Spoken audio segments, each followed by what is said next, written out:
In 2004, UK developer Creative Assembly created Rome Total War, a PC strategy game that was released to huge critical acclaim. Fast forward to 2012 and the developer is once again revisiting Roman history with Total War Rome 2. But with a release not due until 2013, there's a long wait until eager fans can get their hands on the game. In the meantime though, how about a look at the game in action? We sat down with James Russell from Creative Assembly for an exclusive first ever look at the battle gameplay from the new Total War Rome 2. 2 years have passed, and the walls of Carthage still stand, and they will continue to stand while Rome relies on ineffective commanders and a rabble of broken men. We are wasting coin and men on a futile... Rome must command respect. We must command respect. Respect will not feed Rome's people.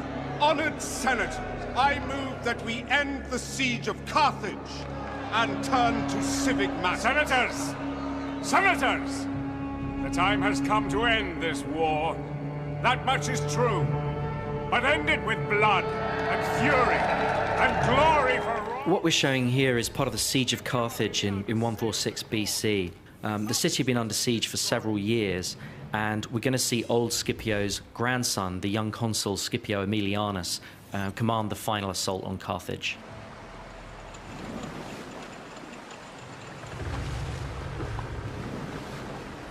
Consul, the fleet is ready. Burn the city, Tiberius. No prisoners, no mercy. Kill them all! Yes, Consul. Forward! You know, we've got Scipio here commanding the Roman fleet approaching the beach. So you can see there the huge scale of the fleet, and the fact that we've got multiple ships per unit, which really adds to the sense of scale. And here's the Roman fleet approaching the beach. So this really showcases a new battle type, which is a combined battle. So you've got naval forces and land forces in the same battlefield. But not only that, you see the men on the ship disembark to fight on land.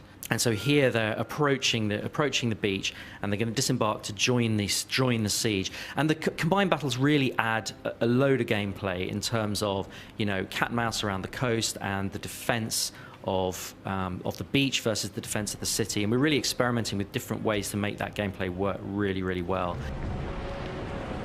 So here you see the guys disembarking onto the beach.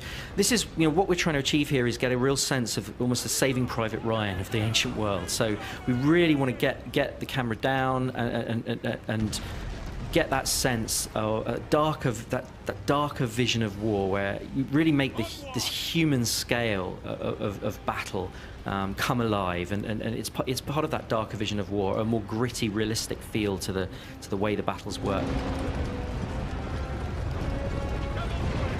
Here you can see the shipborne artillery as part of another feature of combined battles. Obviously, you can have, you know, artillery on ships as well as on land, and these artillery pieces on the ships bombarding the city. So, as I said, huge, epic city environment there, because this is the capital city of your great enemy here, and we really want to make the city feel like it's been under siege for several years. So it's a kind of darker view of siege war. It's not, you know, a kind of fresh city that we've had before. It's damaged, it's worn, it's dark, it's smoking. We want to make this approach feel apocalyptic. This approach to the final battle for one of your great enemies. We want it to feel apocalyptic. So, you know, we've got these siege towers here. They're in place because, as I said, the siege had been underway for several years. But this is the final assault from a navy. So we're really breaking down the barriers between armies and navies, and that's obviously got a huge impact on the campaign map as well, because it means that navies here can attack cities.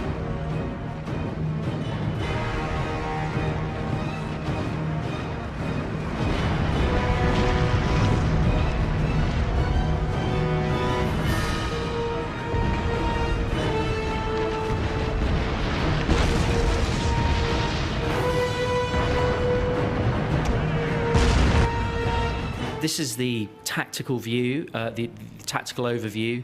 It really helps the player orient themselves in these larger city environments.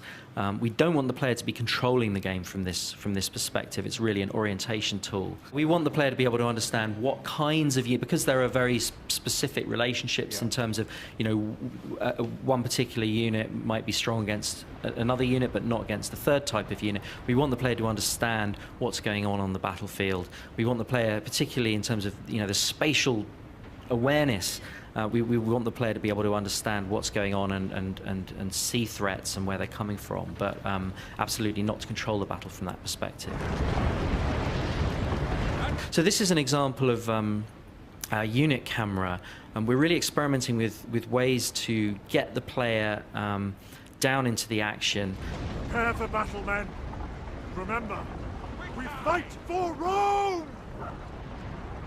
Attack! Destroy them! Rome! Glory! But it's part of humanizing the combat and really bringing out the idea that these thousands and thousands of men, each one is an individual fighting his guts out. And so we've got things like facial animations, emotional interactions between men, that really helps bring out that sense of warfare at the human scale as well as the ground scale.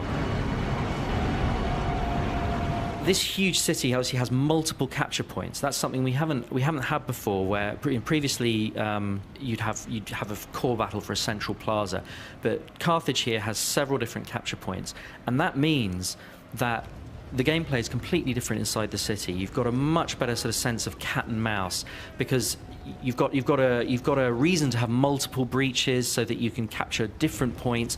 The defender isn't just incentivized after a breach is made to pull back into the plaza and you get this kind of mosh pit. No, instead we've got real cat and mouse gameplay. You've got to defend multiple points. The attacker can do lots of different things. They can concentrate on one point or move to another when they sense weakness.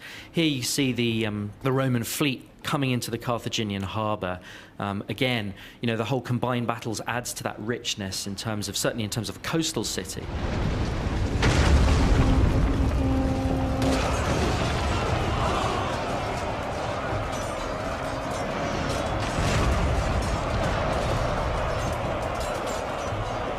In Shogun, you've got individual samurais seeking out other samurais, and they have this sort of elegant swordplay.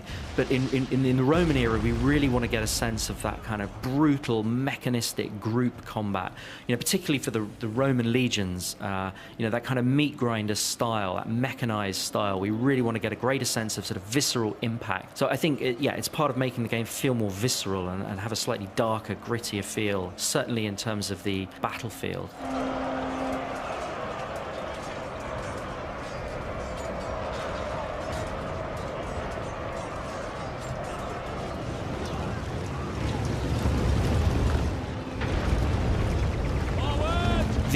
The Total War engine, over the years we've learned so much about how to get really optimize the performance in terms of being able to deal with thousands and thousands of men on screen at once, and the fact that when you zoom in you get a huge amount of detail.